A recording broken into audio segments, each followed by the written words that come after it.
Hi everyone, today is day 39 and we are going to complete 10 more words from Word Power Made Easy Dictionary. My name is Joyce and welcome to my channel Education Facilitator. So today's first word is, it is furtive. What is it? It is called furtive. ये क्या है? ये एक adjective है जिसका अर्थ होता है गुप्त या किसी चीज को चुराया या मतलब किसी चीज को छुपा के करना या गुपचुप तरह से किसी कोई काम को अंजाम देना. That's called furtive. So let's see similar meaning. Sly, sneaky. जो स्नीकी बिहेवियर होता है जिसमें बिल्कुल क्लैरिटी नहीं होती है उसको हम बोलते हैं under the table. Clandestine, clandestine क्या मतलब होता है? गुप्त. हिडन, जो मैंने आपको पहले ही बताया, इसका अर्थ क्या होता है? छुपाया हुआ. एग्जाम्पल के थ्रू समझते हैं. The look in his eyes became furtive. और उसकी आंखों का जो लुक था वो ऐसा लग रहा था जैसे वो अपनी नजरें चुरा रहा है, वो डायरेक्टली बात नहीं कर रहा है. She was furtive and vicious by temperament. और वो किस तरह की थी? वो बहुत ही चीज़ों को छुपाने वाली गुप्त तरह की व्यक्ति थी और साथ के साथ बहुत ही मतलब अच्छा नहीं, बुरा, या हम दुष्ट कह सकते हैं या चालाक कह सकते हैं या हम शातिर कह सकते हैं. ठीक है. तो यहाँ पे आप देख सकते हैं मैंने यहाँ पे सोशल हैंडल्स दे रखे. स्पेशली आप टेलीग्राम को ज्वाइन इसलिए कीजिए, जो भी मैं यहाँ पढ़ा रही हूँ आपको वहाँ पे टाइम टू टाइम PDF भी मिलेगा. और अगर इच्छा है तो आप सोशल हैंडल पे जाकर के ज्वाइन कीजिए. 372 that is called foetal. Foetal का अर्थ क्या होता है? ये सेंटेंस में, ध्यान रखिएगा, ये सेंटेंस में एज ए एडजेक्टिव यूज होगा जिसका अर्थ होता है व्यर्थ होना या किसी चीज का निष्फल हो जाना. ठीक है. फ्रूटलेस, अनप्रॉफिटेबल, किसी भी तरह का फायदा नहीं हुआ. इररिलेवेंट, इनसिग्निफिकेंट और वॉइड. वॉइड मतलब होता है रहित, बिना चीज का, ना, व्यर्थ वाला. माई अपील्स प्रूव्ड फ्यूटाइल. जो मेरी अपील थी वो बिल्कुल क्या हुई? निरर्थक साबित हुई, जिसका कोई फायदा नहीं हुआ, जो कि बिल्कुल क्या कहा जाए, व्यर्थ थी. ट्राइंग टू प्लीज अदर्स, ये ध्यान से सुनिएगा, इससे आपको अच्छा भी लगेगा. Trying to please others people is largely a futile activity. और जिनके अंदर ये क्षमता होती है, जो कि ज़्यादातर लोगों में देखी जाती है, लोगों को खुश करने की, वो क्या है? कंप्लीटली एक तरह की व्यर्थ एक्टिविटी है, मतलब यूजलेस है. दूसरों को खुश करने में ज़्यादा अपनी एनर्जी वेस्ट नहीं करनी चाहिए. So next word is 373 that's called garrulous. ये भी क्या है? ये भी एक एडजेक्टिव है जिसका अर्थ होता है बातूनी या बहुत बकवासी, या जिसको बहुत ज़्यादा बोलने की आदत होती है उसको क्या हम बोलते हैं? ग्रैरुलस बोलते हैं. इसके साथ साथ इसको हम बहुभाषी भी, जिसको ज़्यादा भाषाएं आती हैं, उनके लिए भी यूज होता है ग्रैरुलस का. So it is here you can see talkative, loquacious, chatty, gossipy, babbling. गप गप गप गप करते हैं जो जिन लोगों की आदत होती है ज़्यादा बातें करने की. माई garrulous neighbor had given away the secret. और जो मेरा जो बहुत बातूनी टाइप का जो नेबर था उसने अपने सारे सीक्रेट रिवील कर दिए. His poetry is garrulous. और जो उसकी जो कविता थी वो बहुत ही किस तरह की थी? garrulous थी, intellectually incisive and adjectively rich थी. यहाँ पे जो garrulous का यूज हुआ है वो बहुभाषी के तात्पर्य में हुआ है. मतलब बहुभाषी मतलब जो उसकी जो कविता थी वो व्यंगपूर्ण थी और बौद्धिक रूप से बहुत ही इंटेलेक्चुअली बहुत अच्छी थी, और उसके साथ साथ विशेषण की तरह से देखा जाए तो बहुत ही रिच थी, जिसमें ज़्यादातर एडजेक्टिव्स यूज हुए थे. ओके, पॉजिटिवली यहाँ पे यूज हुआ है garrulous का. Okay, so it is called, ये देखने में ऐसा लगता है जैसे हम इसको बोलेंगे जेनरी. देखते हैं तो हम ऐसा ही बोलते हैं, but it's not genre. What is it? It is called genre. What is it? Genre. ये इंग्लिश में, लिटरेचर में, इंग्लिश में बहुत ज़्यादा यूज होता है. इसका अर्थ फर्स्ट ऑफ ऑल याद रखिए, ये एक नाउन है जिसका अर्थ होता है कोई भी प्रकार की शैली से, प्रकार से, या किसी भी तरह के अंग का मतलब कोई टाइप से. Like category, class, group, set, type, ये सब इसके सिमिलर मीनिंग्स हैं. तो चलिए एग्जाम्पल के थ्रू समझते हैं कि जॉनरा को हम कैसे यूज कर सकते हैं एग्जाम्पल में। ध्यान रखिएगा ये एज अ नाउन यूज हो रहा है कि नहीं। और आप नाउन कैसे पहचानेंगे, क्योंकि जो भी नाउन होता है नाउन से पहले आर्टिकल का यूज होता है, या हम किसी भी नाम को नाउन बोलते हैं। ठीक है, defeat is built into the genre, और जो हार होती है वो शैली में जरूरी है। ऐसा नहीं है कि आप कोई भी काम करें तो उसमें आप फेल नहीं होंगे। आप अपना माइंड प्रिपेयर रखिए, आप काम बहुत अच्छे से कीजिए, पर कहीं ना कहीं गलती होती है तो आप आपके अंदर इतना होना चाहिए, अगर हार उठना भी कहीं ना कहीं हमारे अंदर अंतर्निहित है। The novel is from the genre of magical realism, और जो उपन्यास था जो कि बहुत अच्छा लगता है लोगों को, जो पढ़ने में इंटरेस्टेड होते हैं, रीडिंग करते हैं उनको, तो जो नोवेल है वो किस तरह का जॉनरा है, वो एक मैजिकल रियलिज्म जिसमें जादुई क्या कहा है, मैजिक्स के बारे में ज्यादा बातें की गई हैं।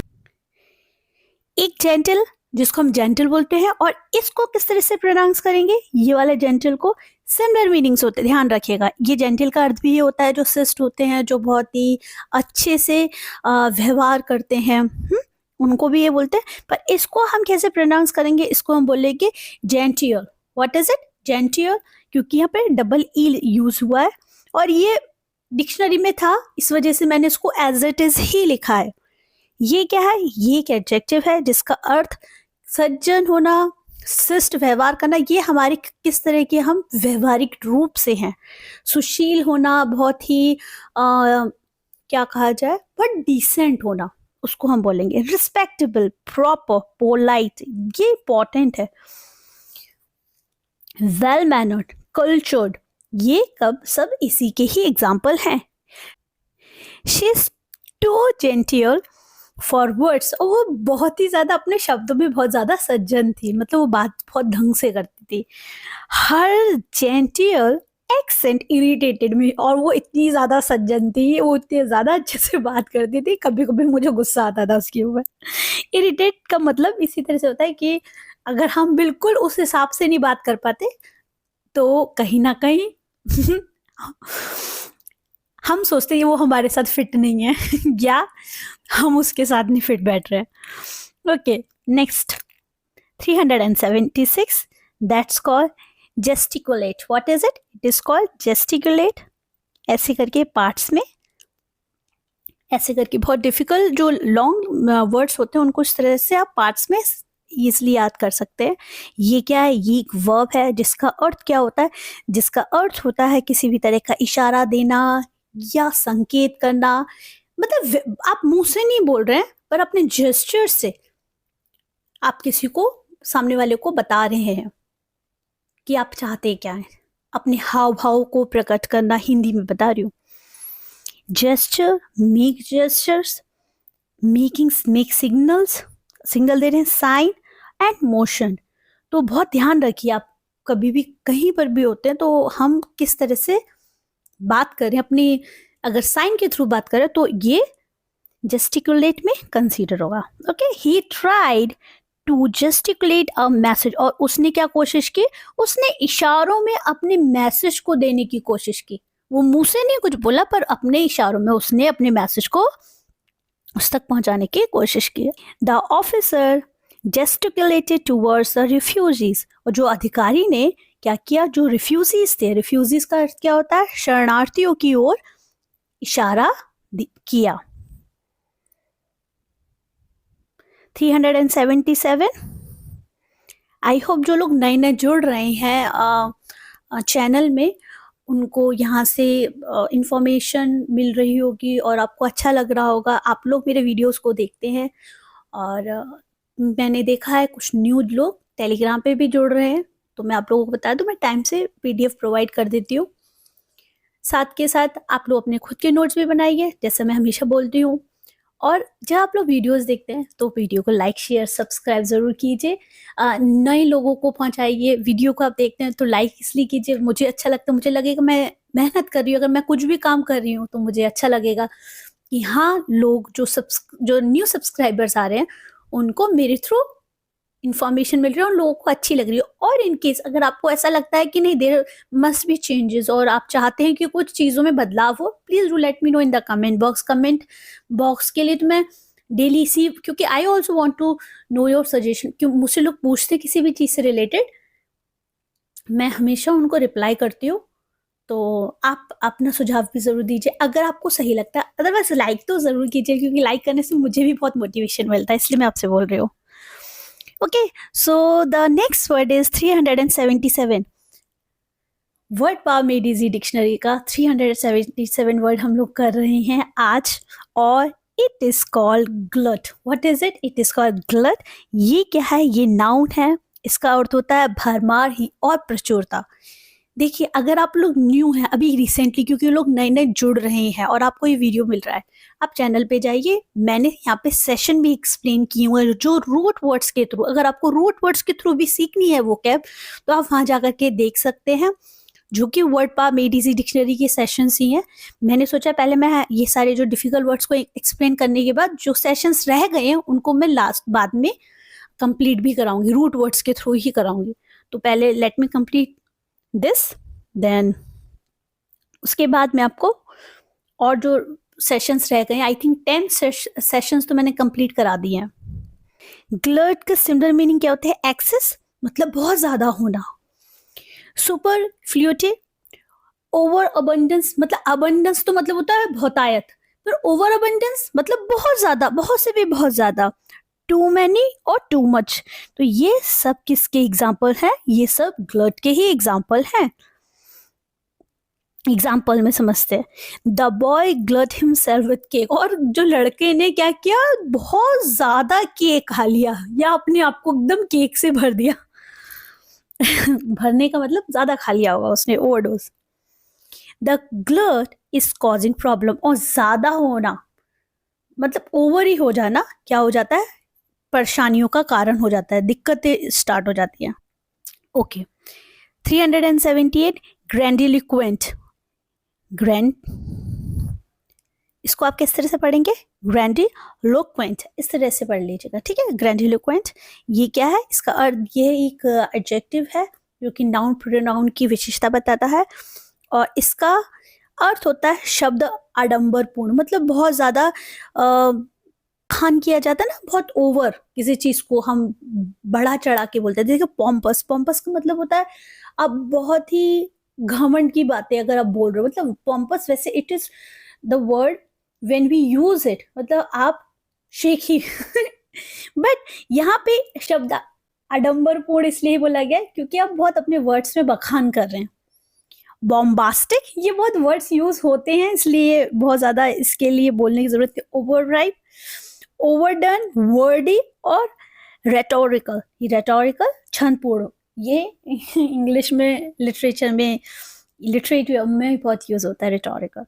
हर speech was full of grandiloquent language, और जो उसकी स्पीच थी, जो उसने बोला था, वो क्या थी? फुल ऑफ ग्रैंडिलोक्वेंट लैंग्वेज, बहुत शब्द आडंबरपूर्ण, मतलब बहुत ढेर सारे उसने ऐसे ऐसे एडजेक्टिव्स यूज किए और ऐसी ऐसी बातें उसने कही कि सामने वालों को, आधों को तो बहुत अच्छा लगा, और कुछ लोगों को जो ज्यादा फैमिलियर नहीं थे उनको नहीं समझ में आई होगी।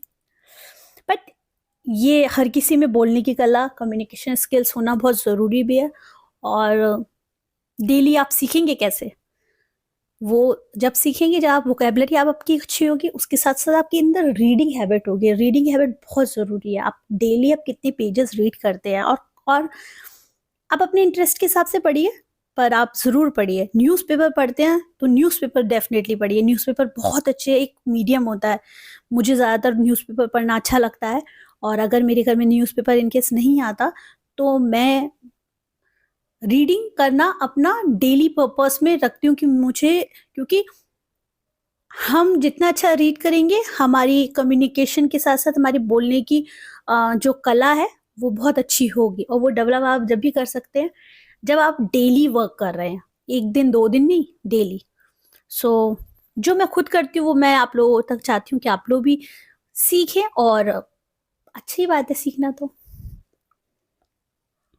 ओके, सो 379 ग्रैंडियस, ग्रैंडियस क्या होता है? ये एक एडजेक्टिव है जिसका अर्थ होता है शानदार, भव्य, या कह सकते हैं विशाल और सुंदर, और हम कह सकते हैं दिखावटी या बहुत महान। उस चीज को हम क्या बोलेंगे? ग्रैंडियस बोलेंगे।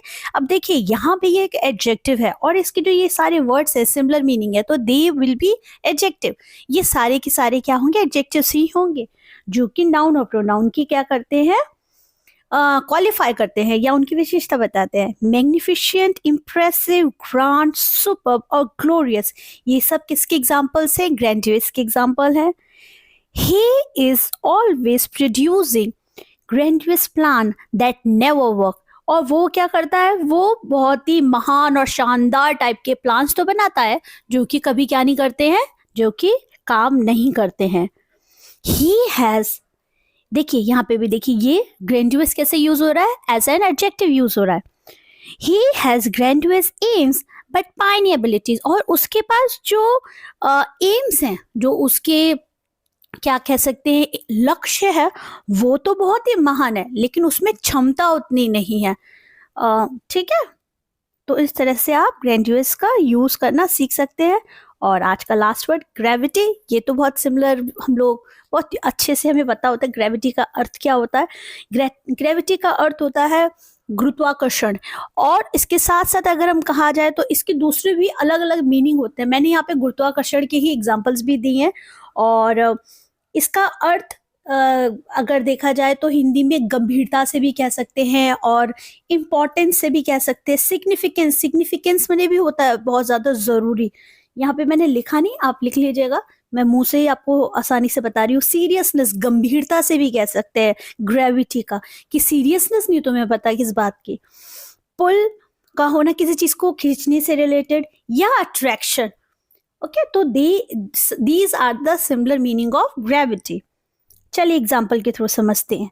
N apple falls down because of gravity, और जो एप्पल गिरता है पेड़ पर से, वो नीचे क्यों गिरता है? वो ग्रेविटी की वजह से गिरता है। The force of gravity makes things fall to earth, और जो फोर्स होता है किसका? गुरुत्वाकर्षण का जो बल होता है, उसी की वजह से पृथ्वी पर क्या होती है? जो भी चीजें ऊपर से नीचे गिरती हैं, क्योंकि अट्रैक्शन है, खींचती है। पृथ्वी क्या करती है? कोई भी चीज ऊपर से नीचे की तरफ गुरुत्वाकर्षण की वजह से ही खींचती है। तो आज हमने फिर से 10 वर्ड्स कंप्लीट किए, और आज थोड़ा सा लेक्चर लेट हो गया, मुझे कुछ इमरजेंसी थी, आज मुझे कहीं बाहर जाना था, इस वजह से मैं थोड़ा लेट आई, और आप लोगों को आज लेट पहुंच रहा है मैं जो भी ये आज का लेक्चर है। तो आप लोग वीडियो को कंप्लीट देखिए, अपना जो भी मैंने काम आपसे कहा है आप उसको करते रहिए, और वीडियो को लाइक कीजिए, शेयर कीजिए और सब्सक्राइब भी करते रहिए। और अगर आप लोग न्यू हैं तो वेलकम, बहुत बहुत वेलकम आपका इस चैनल पर।